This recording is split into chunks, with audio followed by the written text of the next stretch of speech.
Cuando te ignoran o se alejan, no es el momento de explicar, rogar ni reaccionar por impulso. Es el instante más peligroso y también el más poderoso. Lo que hagas ahora puede hundirte durante meses o colocarte en silencio por encima de la situación. Porque mientras otros se descomponen cuando pierden atención, tú puedes aprender a responder con control, dignidad y una calma que desconcierta. Esta no es una invitación a endurecerte, es una llamada a despertar.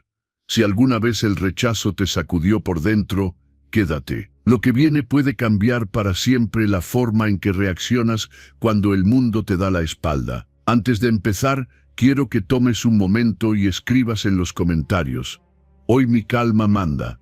Hazlo como un compromiso contigo mismo, un primer paso hacia la mejor versión de ti. Vamos juntos en este camino. Número 1. Lo que más duele no es el hecho, es la historia que inventas. Sufres más por lo que tu mente inventa que por lo que realmente está ocurriendo. Aunque admitirlo duela, porque rompe la idea de que el dolor viene siempre de afuera. Muchas veces no es el hecho el que te hiere, sino la historia que construyes alrededor de él. Un mensaje que no llega, una mirada que no vuelve, un silencio prolongado, y en segundos tu mente ya ha escrito una novela completa donde tú siempre sales perdiendo. La mente humana tiene una habilidad peligrosa: llenar vacíos con suposiciones. Donde no hay información, crea interpretación. Donde no hay respuesta, imagina rechazo. Donde no hay explicación, inventa culpa. Y lo hace con tanta rapidez que casi nunca te detienes a preguntar si eso que estás pensando es verdad o solo una reacción automática. ¿Cuántas veces has sufrido por escenarios que jamás se confirmaron? ¿Cuántas noches se fueron en vela por algo que solo existía en tu cabeza? El silencio ajeno es uno de los detonantes más fuertes de esta tormenta interna. Cuando alguien no responde, la mente se inquieta. Empieza a buscar razones, y como no tiene datos reales, recurre a viejos miedos. Tal vez ya no le importo, tal vez hice algo mal, tal vez me están juzgando. Y así, sin pruebas, conviertes una pausa neutra en un ataque personal. El cuerpo reacciona como si fuera real. Tensión, ansiedad, opresión en el pecho. Pero lo que te duele no es el silencio, es la historia que armaste sobre él. El estoicismo observa este mecanismo con calma y firmeza. Marco Aurelio sabía que no son las cosas las que perturban al ser humano, sino el juicio que hace sobre ellas. Séneca veía cómo la imaginación sin freno multiplica el sufrimiento innecesario. Epicteto insistía en entrenar la mente para no adelantar conclusiones. No porque negar el dolor sea sano, sino porque añadir dolor ficticio es un acto de descuido interior. La mente descontrolada quiere certezas inmediatas, aunque sean falsas. Prefiere una explicación negativa antes que aceptar la incertidumbre. Pero aceptar que no sabes es un acto de fortaleza. Decirte con honestidad: no tengo toda la información, corta la espiral. Te devuelve al presente. Te ancla en lo único que es real, los hechos. Y los hechos casi siempre son mucho más simples y menos amenazantes de lo que imaginas. Observa esto con atención: el sufrimiento se intensifica cuando te adelantas al futuro o reinterpretas el pasado. Te preguntas qué pensó el otro, qué quiso decir, qué va a pasar después.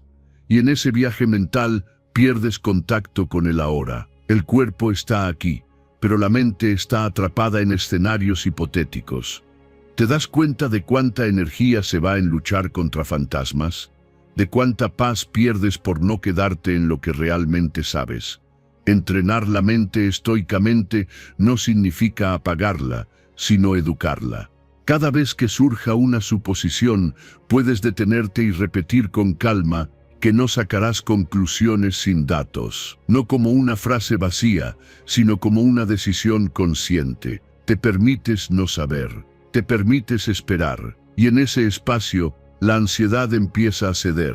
La rumiación pierde fuerza, porque ya no tiene alimento. Con el tiempo, notas algo profundo. Tu mundo interno se vuelve más silencioso. No porque todo mejore afuera, sino porque ya no amplificas cada estímulo. Los silencios dejan de ser amenazas. Las pausas dejan de doler. Tu mente aprende a no atacarte.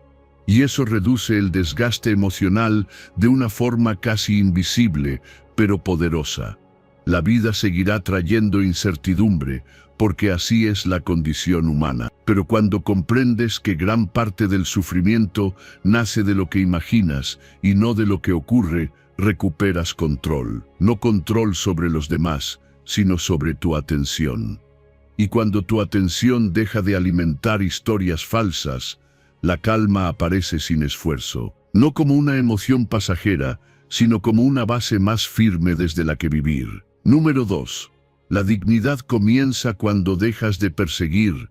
La verdadera fortaleza aparece cuando dejas de perseguir lo que no se ofrece de forma natural, aunque al principio esa renuncia se sienta como una pérdida. Nos enseñaron que insistir es amar, que explicar una y otra vez es cuidar, que no rendirse nunca es señal de carácter. Pero hay una línea sutil donde la constancia se convierte en humillación interna, y cruzarla tiene un costo silencioso. Empiezas a perderte a ti mismo. Cuando alguien guarda silencio, el impulso es inmediato. El cuerpo se tensa, la mente se acelera y nace la urgencia de hacer algo. Escribir un mensaje más claro, explicar mejor, justificarte, pedir una respuesta. Parece razonable, incluso lógico. Pero si te detienes un instante, notarás algo incómodo. No estás buscando conexión, estás intentando calmar tu ansiedad. Y eso cambia todo. ¿Cuántas veces has escrito no porque querías expresarte, sino porque no soportabas el vacío del no saber? Rogar no siempre se ve como súplica explícita. A veces toma la forma de mensajes largos, de explicaciones innecesarias, de disculpas que no corresponden, de intentos por demostrar valor. Ahí la dignidad se erosiona poco a poco, no porque el otro sea cruel, sino porque tú estás pidiendo algo que no está siendo ofrecido libremente. Y cuando el afecto necesita presión, deja de ser afecto. El estoicismo mira este momento con una claridad incómoda. Marco Aurelio comprendía que perseguir la validación externa esclaviza. Séneca observaba cómo el apego mal entendido debilita el carácter. Epicteto enseñaba que la verdadera fuerza no está en retener, sino en saber soltar sin romperte. Retirarse con dignidad no es huir, es reconocerte, es decir sin palabras, no me rebajo para que me elijan. Hay una diferencia profunda entre retirarse con resentimiento y retirarse con claridad. El resentimiento espera castigo, espera que el otro sufra, espera una reacción. La claridad, en cambio, no espera nada, simplemente entiende. Comprende que donde no hay reciprocidad, insistir no construye, desgasta. Y en ese entendimiento, eliges el silencio no como arma, sino como respeto propio. Cuando notas el impulso de escribir, de explicar, de justificarte, ahí está la práctica, no en un momento ideal, sino en el instante exacto donde podrías traicionarte. Te detienes, respiras, y te preguntas con honestidad, ¿esto nace de mi centro o de mi miedo? Esa pregunta repetida una y otra vez va entrenando tu carácter. No te vuelves frío, te vuelves firme. No te vuelves distante, te vuelves íntegro. Redirigir la energía hacia ti no es una frase bonita, es un acto concreto. Es usar ese tiempo para cuidar tu cuerpo, ordenar tu mente, avanzar en lo que has postergado. Es volver a habitarte. Y algo curioso sucede cuando haces eso.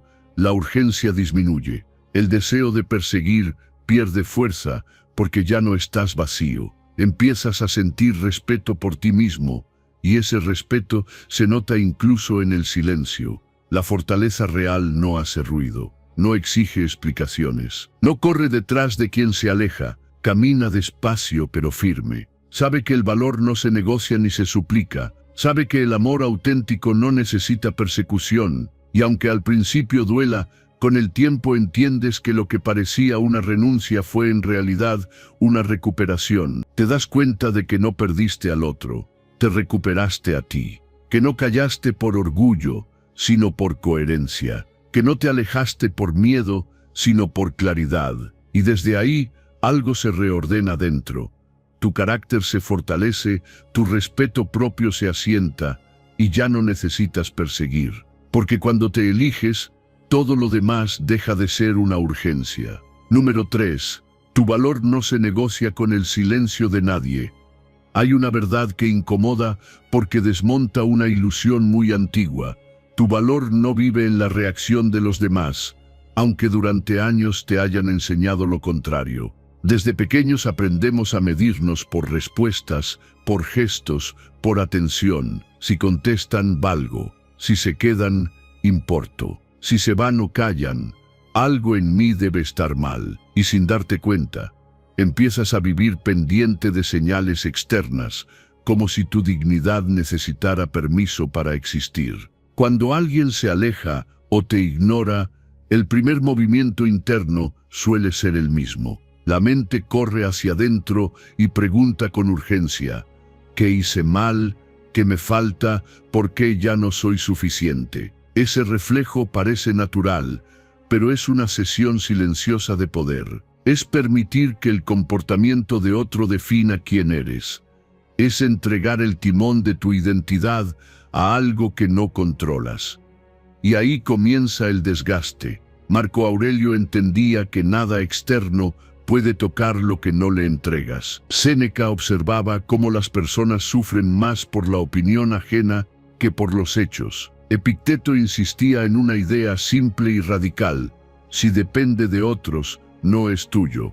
Y aún así, seguimos olvidándolo en la vida diaria. Olvidamos que el silencio de alguien no es un veredicto sobre nuestro valor, sino solo un comportamiento que habla de su mundo interno, de sus límites, de sus procesos. Piensa en cuántas veces has estado bien contigo mismo hasta que alguien no respondió. Todo estaba en calma, y de pronto, una ausencia activó una tormenta. ¿Realmente cambió algo en ti en esos minutos, o solo cambió tu interpretación? Tu esencia se redujo porque otro se distrajo, se fue o decidió callar. La respuesta suele ser incómoda, porque revela cuánto poder habías entregado sin notarlo. El estoicismo no te pide que te vuelvas frío ni indiferente.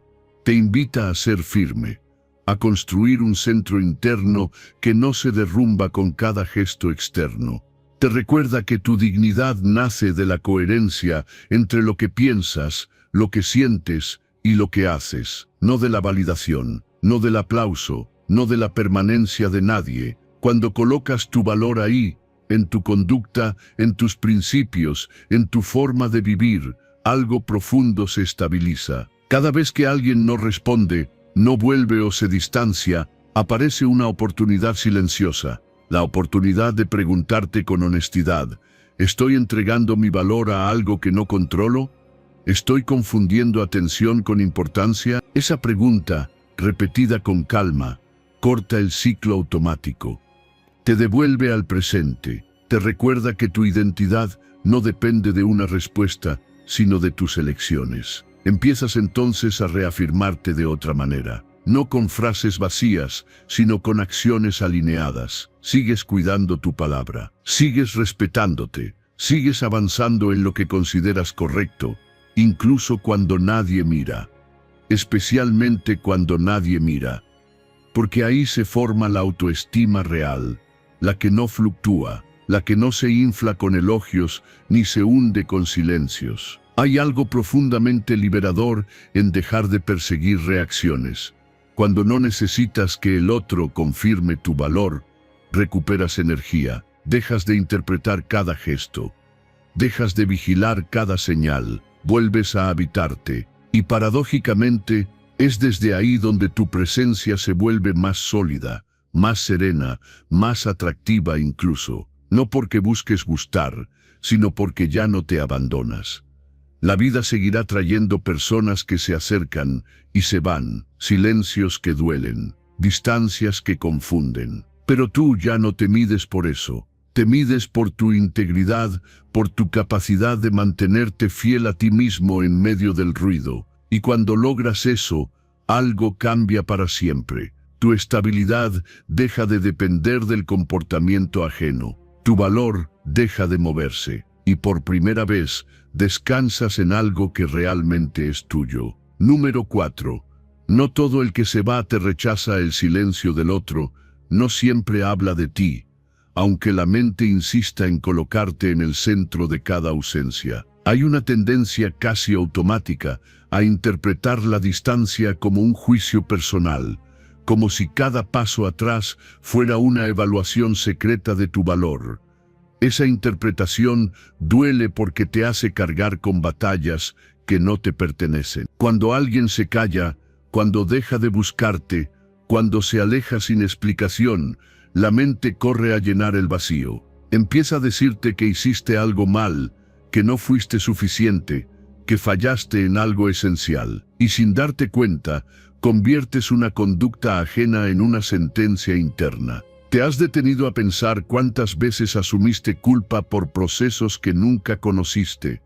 ¿Cuántas veces te castigaste por silencios que no tenían nada que ver contigo? El estoicismo observa estas escenas con una calma distinta. Marco Aurelio entendía que cada persona libra luchas invisibles. Séneca sabía que muchos se retiran no por desprecio, sino por incapacidad de sostener lo que sienten. Epicteto veía con claridad que no todo comportamiento ajeno es un mensaje dirigido a ti. A veces es simplemente ruido interno del otro, miedo, confusión o agotamiento emocional. Muchas ausencias reflejan batallas internas ajenas. Personas que no saben comunicar, que no saben sostener vínculos, que no saben enfrentar emociones intensas. Personas que se abruman con la cercanía o con la responsabilidad afectiva. Su silencio no es una estrategia contra ti, es una defensa frente a su propio caos. Pero cuando personalizas ese silencio,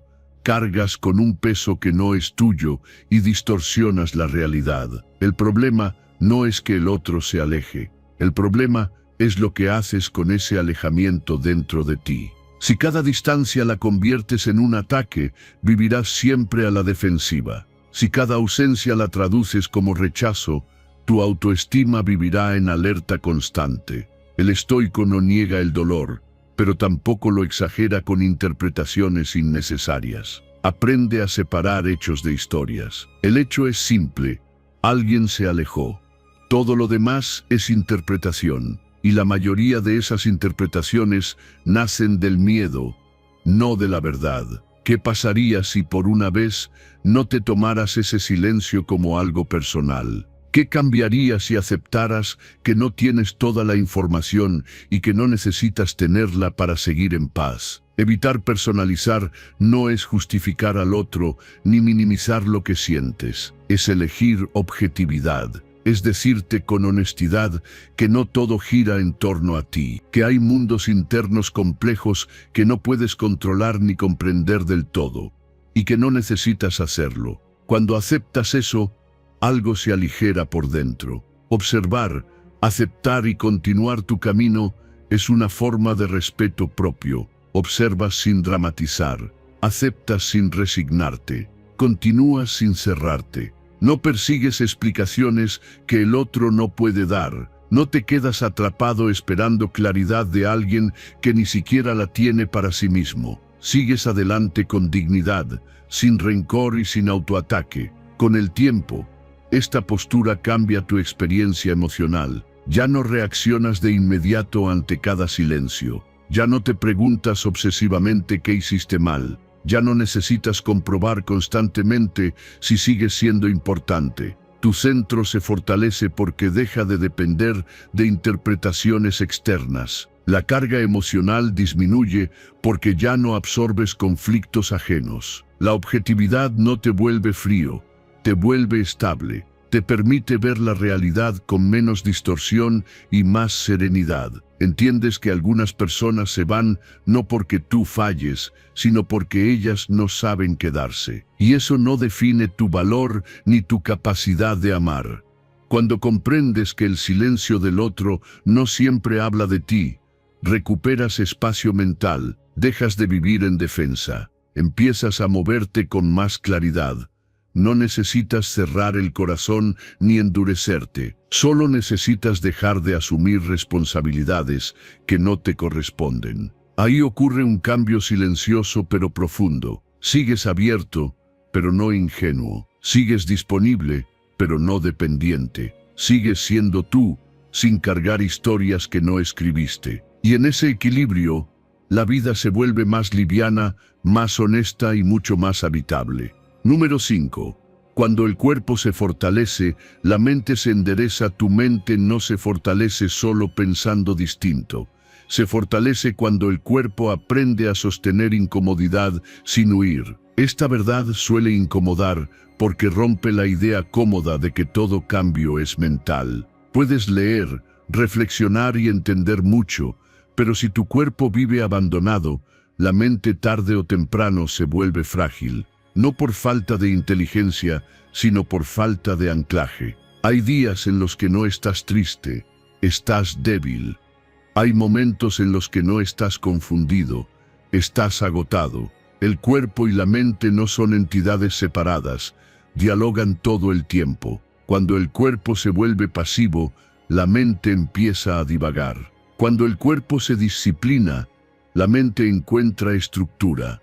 ¿Has notado cómo después de moverte, respirar profundo o sudar un poco, los problemas pierden peso? No desaparecen, pero dejan de dominarte. Los estoicos entendían algo que hoy olvidamos con facilidad. El ejercicio no era estética, era dominio. Marco Aurelio sabía que un cuerpo entrenado sostiene decisiones firmes. Séneca observaba cómo la disciplina física refuerza la resistencia ante la adversidad. Epicteto comprendía que soportar esfuerzo voluntario prepara el carácter para soportar golpes involuntarios. No entrenaban para verse bien, entrenaban para no quebrarse. Cuando enfrentas rechazo, silencio o frustración, el cuerpo suele tensarse. Los hombros se encogen, la respiración se acorta, el pecho se cierra. Si ese estado se mantiene, la mente empieza a interpretar todo desde la debilidad. El ejercicio rompe ese ciclo, no como distracción, sino como recordatorio. Recordatorio de que puedes empujar, resistir, continuar incluso cuando algo duele. Y esa experiencia física se traduce en fortaleza mental. Entrenar el cuerpo como ritual de autocontrol cambia la relación contigo mismo. Ya no te mueves para castigarte, te mueves para ordenarte. Cada repetición, cada paso, cada respiración consciente se convierte en una conversación interna que dice sin palabras, puedo sostener esto. Y si puedes sostener el esfuerzo físico, también puedes sostener una emoción incómoda sin reaccionar de inmediato. Hay una calma particular que aparece después del esfuerzo. No es euforia, es claridad. La mente deja de rumiar porque el cuerpo ya descargó tensión. El rechazo duele menos porque ya no te encuentra frágil. No te vuelves insensible, te vuelves resistente. ¿Cuántas reacciones impulsivas nacieron de un cuerpo sin energía? ¿Cuántas decisiones equivocadas surgieron del cansancio acumulado? La disciplina física enseña algo profundo. No todo impulso debe ser obedecido. El cuerpo quiere parar, pero tú continúas. La mente quiere rendirse, pero tú sigues. Ese diálogo interno entrena la voluntad, y la voluntad entrenada es una de las mayores fortalezas estoicas, no porque elimine el dolor, sino porque evita que el dolor te gobierne. Con el tiempo, notas que tu postura cambia. Caminas distinto, respiras distinto, decides distinto. No porque seas más fuerte que los demás, sino porque eres más estable que antes. La energía aumenta, la mente se aclara, las emociones se regulan. No necesitas motivación constante, necesitas constancia. Y la constancia se construye en el cuerpo. Entrenar no te garantiza una vida sin problemas, pero te da una base sólida para enfrentarlos. Cuando la mente tiembla, el cuerpo sostiene. Cuando la emoción se acelera, la respiración entrenada calma. Cuando el rechazo aparece, no te derrumba, te encuentra firme. Al final comprendes algo simple y poderoso. Fortalecer el cuerpo no es vanidad, es responsabilidad emocional. Es elegir cada día un acto pequeño de dominio que se acumula en carácter. Y desde ese carácter, la mente aprende a mantenerse erguida incluso cuando la vida intenta doblarte. No porque no sientas, sino porque sabes sostenerte. Número 6. Recuperas tu poder cuando sueltas lo que no controlas. Hay una verdad que duele aceptar porque hiere al ego, pero libera al alma. No controlas a los demás, aunque pases la vida intentándolo. Controlar parece seguridad, pero en realidad es miedo disfrazado. Miedo a perder, a no ser elegido, a que las cosas no salgan como imaginabas. Y cuanto más te aferras a dirigir lo externo, más atrapado quedas por dentro. Gran parte del agotamiento emocional nace de esta lucha invisible. Quieres que el otro entienda, que actúe distinto, que sienta lo que tú sientes, que responda como esperas. Inviertes energía en cambiar voluntades ajenas, y cuando no funciona, aparece la frustración. ¿Cuántas veces has intentado explicar algo esperando que el otro cambie, solo para sentirte aún más cansado después? ¿Cuántas veces confundiste insistir con tener poder?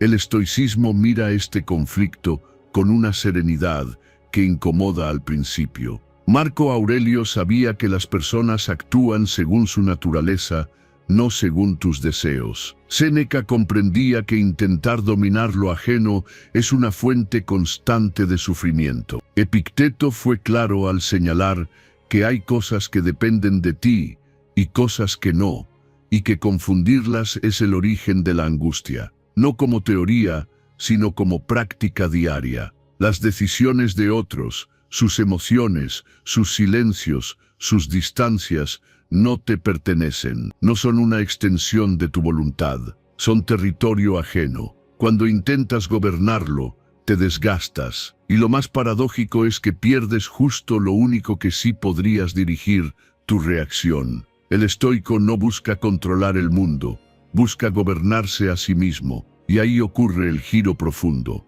Aceptar que no controlas al otro no es resignación pasiva, es una elección activa de libertad. Es dejar de empujar una puerta que no se abre. Es soltar la necesidad de corregir, convencer o forzar. No porque no te importe, sino porque te importas lo suficiente como para no vivir en guerra interna.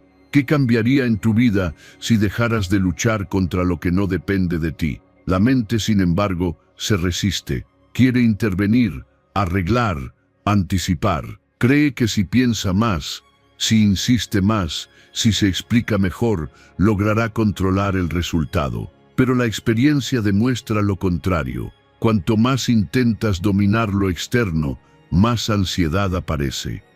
El cuerpo se tensa, la respiración se acorta, la calma se pierde. No porque el otro haga algo malo, sino porque tú estás cargando con un peso que no es tuyo. Gobernar tu reacción es un acto silencioso de poder.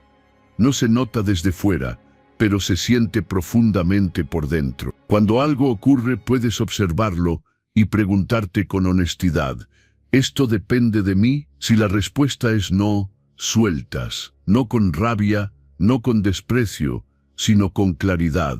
Y si depende de ti, actúas con coherencia. Esa distinción simple reordena la vida. Con el tiempo, algo se afloja en tu interior. Ya no reaccionas de inmediato. Hay un espacio entre lo que sucede y lo que haces. En ese espacio nace la libertad. Ya no te desbordas por cada gesto ajeno. Ya no tomas como personal lo que no lo es. Ya no intentas cambiar al otro para sentirte en paz. La paz empieza a venir de otro lugar, de un lugar más estable. La calma que surge no es indiferencia, es solidez. Sigues sintiendo, sigues implicado, pero sin perderte. Entiendes que tu poder no está en dirigir las decisiones ajenas, sino en elegir cómo respondes. Y esa elección, repetida día tras día, fortalece el carácter.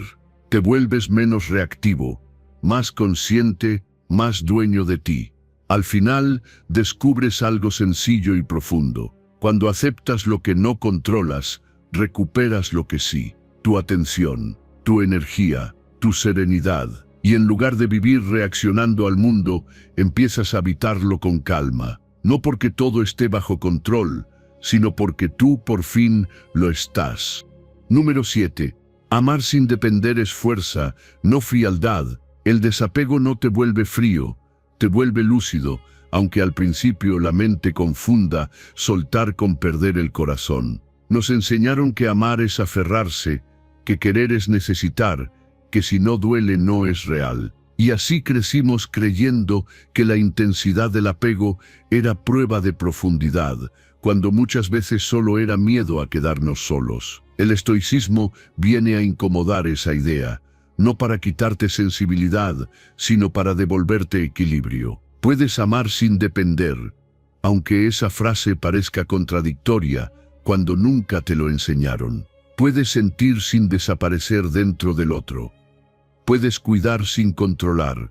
El desapego no elimina el afecto, elimina la posesión, no borra el vínculo, borra la idea de que el otro te pertenece o te define. Y cuando entiendes eso, algo se acomoda dentro de ti con una calma extraña, casi nueva. El conflicto aparece cuando alguien se va o cambia. Ahí se revela cuánto de tu identidad estaba apoyada en ese vínculo. El cuerpo reacciona con angustia, la mente con preguntas insistentes, el corazón con una sensación de vacío. Pero si observas con honestidad, verás que no solo duele la ausencia del otro, duele la pérdida de la versión de ti que existía en esa relación. Cuánto de lo que sufrías era amor y cuánto era apego, cuánto era vínculo y cuánto era miedo. Marco Aurelio entendía que nada externo debía gobernar la paz interior. Séneca veía con claridad cómo el apego excesivo vuelve frágil al alma. Epicteto insistía en que aferrarse a lo que no controlas es prepararte para el dolor, no como condena, sino como advertencia compasiva. El desapego estoico no te pide que no quieras, te pide que no te pierdas. Vincularte sin perderte es una habilidad emocional profunda. Significa estar presente sin exigir garantías. Significa disfrutar sin asegurar permanencias. Significa amar entendiendo que todo cambia. No porque seas pesimista, sino porque eres consciente. Cuando te aferras al resultado, al para siempre, al no te vayas, empiezas a tensar el vínculo. El amor se vuelve presión, el afecto se vuelve demanda, y ahí, sin notarlo, comienzas a sufrir incluso antes de perder. El desapego se practica en lo cotidiano, en observar tus relaciones sin necesidad de controlarlas, en notar el impulso de vigilar, de asegurar, de confirmar, en darte cuenta de cuándo quieres desde la abundancia y cuándo desde el miedo. No se trata de alejarte emocionalmente, sino de acercarte con libertad. Puedes querer sin exigir, puedes estar sin poseer, puedes soltar sin romperte. Cuando alguien se va y practicas el desapego, el dolor no desaparece, pero no te destruye. Hay tristeza, sí.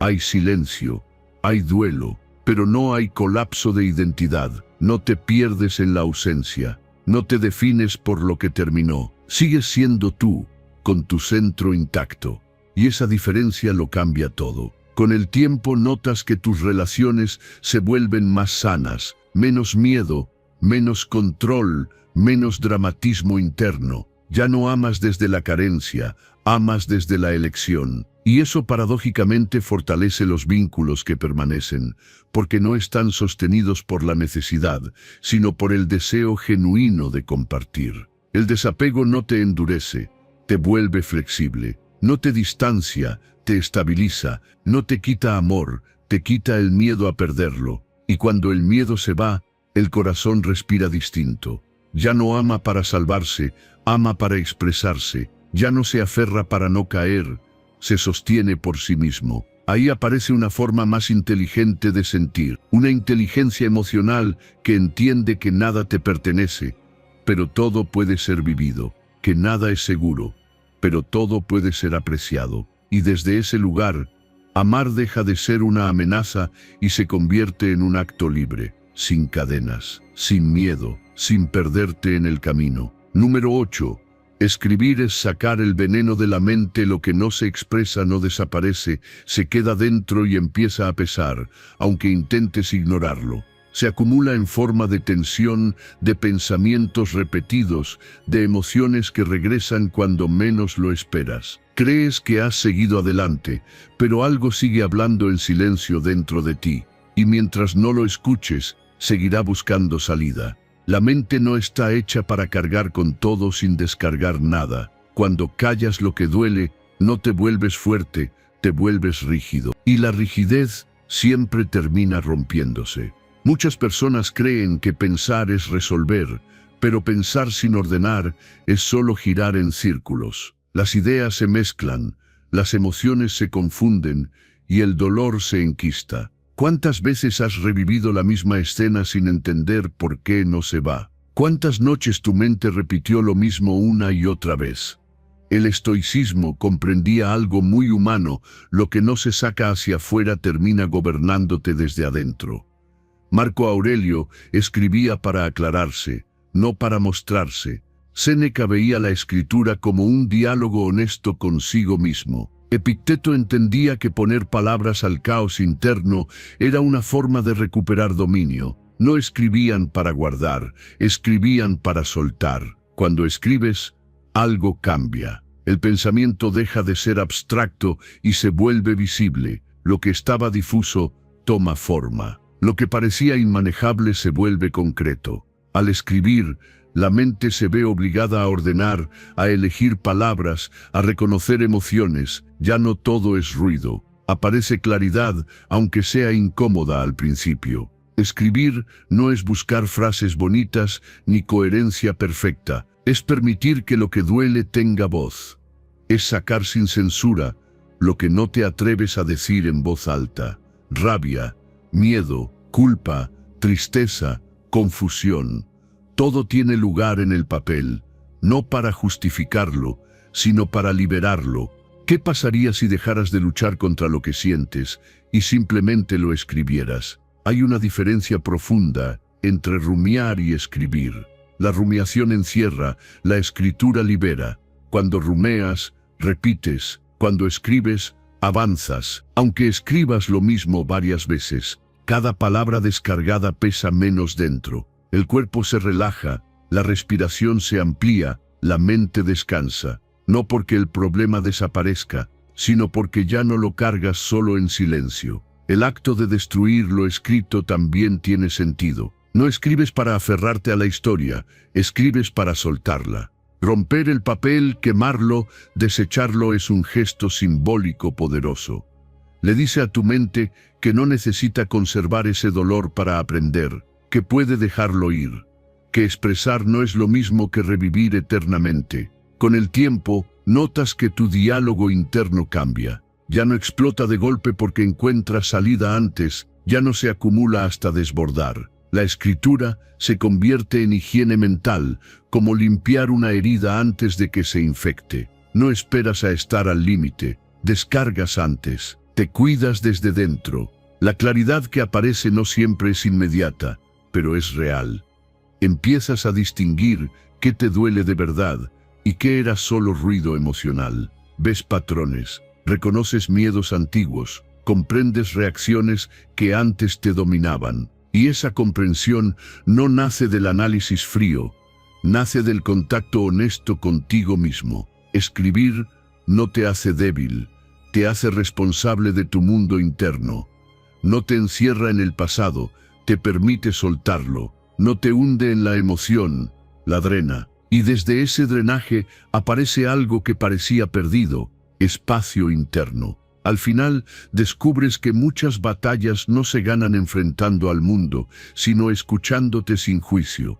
La escritura te ofrece ese espacio seguro, donde nada tiene que ser perfecto.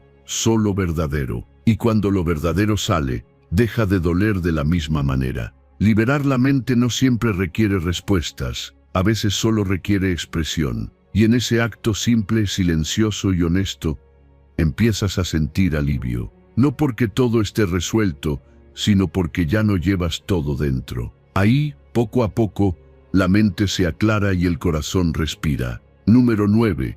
El silencio correcto es una respuesta de poder perder es inevitable, y negarlo no te protege, solo te vuelve frágil cuando ocurre. Esta verdad incomoda porque preferimos vivir como si lo valioso fuera permanente, como si las personas, las rutinas y los momentos estuvieran garantizados. Pero el estoicismo no busca tranquilizarte con ilusiones, busca fortalecerte con lucidez. La mente suele evitar pensar en la pérdida porque cree que imaginarla la atrae. En realidad, lo que atrae el sufrimiento es la falta de preparación emocional. Cuando algo se va y nunca consideraste esa posibilidad, el golpe es doble. Duele la ausencia y duele la sorpresa. La visualización negativa no es pesimismo, es realismo entrenado. Es mirar la vida de frente sin cerrar los ojos. Marco Aurelio sabía que todo lo que amas es prestado por el tiempo. Séneca entendía que la gratitud profunda nace cuando recuerdas que nada te pertenece. Epicteto observaba que el apego ciego surge cuando das por sentado lo que hoy está, pero mañana puede no estar. Pensar en la pérdida no apaga el amor, lo vuelve consciente. Imagina por un momento que aquello que valoras puede desaparecer. No como drama, no como castigo, solo como posibilidad. Una persona, una estabilidad, una etapa. Observa lo que se mueve dentro cuando lo haces. Aparece un nudo, una resistencia, quizá miedo. Esa reacción es honesta, pero luego algo más profundo puede surgir si no huyes. Gratitud. Gratitud real, no automática. Gratitud por lo que aún está. La visualización negativa te devuelve al presente. Te saca de la arrogancia silenciosa de creer que todo seguirá igual. Y cuando entiendes que no hay garantías, empiezas a vivir con más atención. Escuchas mejor, agradeces más, te quejas menos. No porque fuerces positividad, sino porque ahora ves con claridad. El apego se alimenta de la fantasía de permanencia. Cuando rompes esa fantasía, el apego pierde fuerza. No te vuelves distante, te vuelves consciente. Sigues queriendo, pero sin exigir eternidad. Sigues disfrutando, pero sin dar por sentado. Esa diferencia es sutil, pero transforma la forma en que sientes. Cuando ocurre una pérdida real, la visualización previa actúa como amortiguador. El dolor existe, porque eres humano, pero no te desintegra. Ya habías mirado esa posibilidad.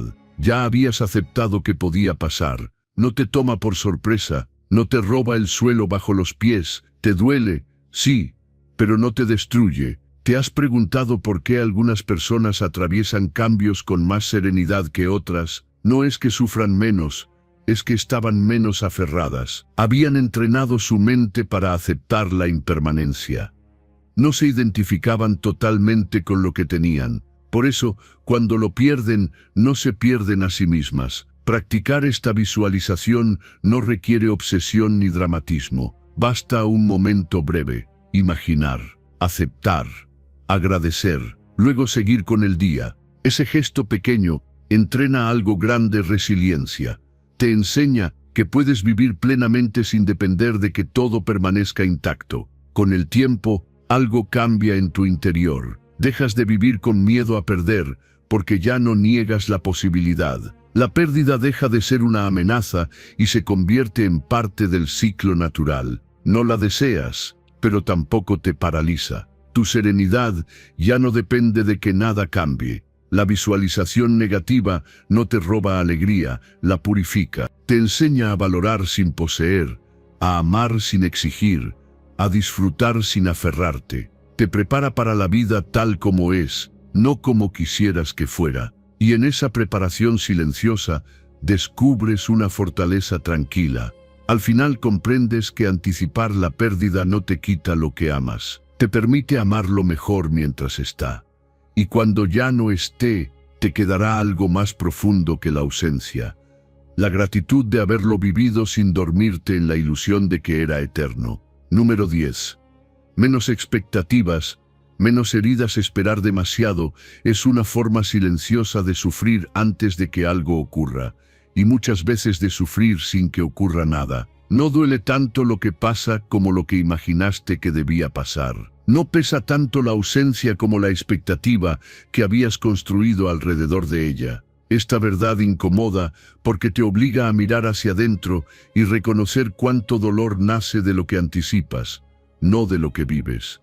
Desde que despiertas, la mente empieza a esperar. Espera mensajes, gestos, atención, respuestas, reconocimiento. Espera que el día sea distinto, que alguien actúe de cierta forma, que la realidad se ajuste a una imagen previa. Y cuando eso no ocurre, aparece la frustración. No porque el otro haya fallado, sino porque tu expectativa no fue satisfecha. ¿Te has dado cuenta de cuántas veces el sufrimiento llega antes que el hecho? ¿Cuántas veces te lastimas solo por esperar? El estoicismo observa este mecanismo con serenidad. Marco Aurelio sabía que cuanto más exiges al mundo, más vulnerable te vuelves. Séneca entendía que el deseo mal gestionado encadena la mente. Epicteto insistía en entrenar el alma para no depender de lo que no controla. Reducir expectativas no es resignarse a menos, es liberarse de una carga innecesaria.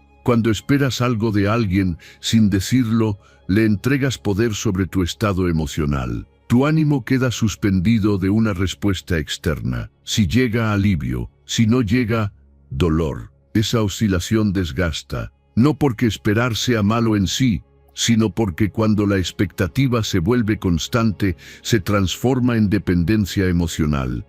Empiezas a vivir en función de lo que el otro haga o no haga. El ayuno de expectativas es una práctica sutil pero poderosa. No se trata de volverte indiferente, sino de dejar de anticipar recompensas. Pasar un día sin esperar nada de nadie puede parecer simple, pero revela mucho. Observa cómo la mente intenta volver a esperar, cómo busca señales, cómo se inquieta, cómo quiere adelantarse. Ahí descubres cuánto ruido interno generaba la expectativa constante. Al reducir expectativas, algo curioso ocurre. El silencio ya no hiere igual, la ausencia pesa menos. Los gestos pequeños se vuelven regalos inesperados, no derechos exigidos. Y lo que no llega deja de doler tanto, porque no lo estabas reclamando internamente. ¿Qué pasaría si dejaras de esperar para empezar a observar? Si en lugar de anticipar, simplemente vivieras lo que ocurre. La ligereza emocional nace cuando aceptas que nadie está obligado a cumplir tus expectativas internas. Cada persona actúa desde su mundo, sus límites, sus capacidades. Cuando reduces lo que esperas, reduces también la fricción con la realidad. No porque la realidad mejore, sino porque tú dejas de empujarla. Reducir expectativas no significa bajar tus estándares personales. Significa dejar de proyectar necesidades emocionales no resueltas sobre los demás. Significa volver a ti. Cuando no esperas validación externa, empiezas a validarte. Cuando no esperas atención constante, aprendes a acompañarte. Cuando no esperas aprobación, fortaleces tu criterio interno. La mente se vuelve más silenciosa cuando deja de anticipar. El cuerpo se relaja porque ya no vive en alerta. Las emociones se regulan porque no dependen de promesas invisibles. Esa autonomía interna es una forma profunda de libertad. No necesitas endurecerte ni cerrarte, solo necesitas dejar de exigirle al mundo que te dé lo que tú puedes construir dentro. Con el tiempo, descubres que disfrutar sin esperar es más pleno, agradecer sin exigir es más ligero, relacionarte sin anticipar resultados es más honesto. Ya no te decepcionas con facilidad, porque no estabas apostando tu paz a una respuesta ajena. Reducir expectativas no te quita ilusión, te quita sufrimiento anticipado. No te vuelve pasivo, te vuelve presente. Y en ese presente, la vida se siente menos pesada. No porque todo salga como quieres, sino porque ya no cargas con lo que nunca fue prometido. Ahí, sin esfuerzo, aparece una calma distinta. Una calma que no depende de nadie. Una calma que por fin es tuya. Si este mensaje resonó contigo, quiero que tomes acción ahora mismo. Escribe en los comentarios: hoy mi calma manda. Hazlo como un recordatorio de tu compromiso con la disciplina, la virtud y el crecimiento personal. Nos vemos en el próximo video. Sigue firme en tu camino estoico.